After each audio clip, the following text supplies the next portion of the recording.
وفاة النبي محمد انتهت دون تسجيل أي خرق أمني. وقدر الزرفي عدد المشاركين في المراسم بنحو 3 ملايين زائر. تفاصيل أكثر من راجي نصير. مئات الآلاف من الزائرين اكتظت بهم شوارع مدينة النجف الأربعاء لإحياء ذكرى وفاة الرسول الأعظم في 28 من صفر. الزوار توجهوا وتحت إجراءات أمنية مشددة صوب ضريح الإمام علي بن أبي طالب وسط المدينة لأداء مراسم الدعاء والصلاة والزيارة. المواكب شقت طريقها بصعوبة وسط الحشود الكبيرة التي سجلتها زيارة هذا العام. أنا جاي من السويد عشان الزور. أكل وشرب وطريق وحماية. اللهم اجعل هذا البلد آمنا، اللهم انصرنا على القوم الظالمين. لعنة الله على الإرهاب، لعنة الله على الإرهاب جميعا. وعلينا أن نسير لنهج النبي محمد صلى الله عليه وسلم لنكون أمة إسلامية، ونجعل من هذا اليوم يوم التآخي ويوم رص الصفوف، ونجعلها كلمة واحدة ويد واحدة. يكون يحفظ هالزوار هاي ويرجعهم بسلامة لأهلهم.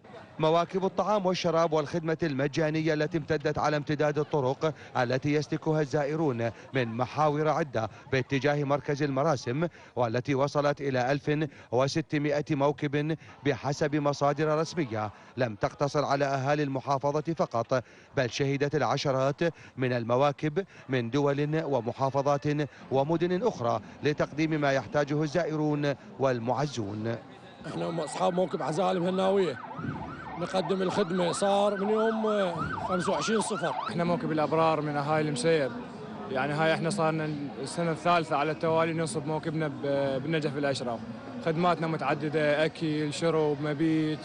الحكومة المحلية في النجف تحدثت عن خطة أمنية محكمة أعدتها قيادة عمليات الفرات الأوسط بمشاركة قوات الجيش والشرطة والأجهزة الساندة الأخرى، إلى جانب خطة خدمية دعمها متطوعون شباب لتنظيف الشوارع، مؤكدة أن الزيارة مرت بهدوء وسلام.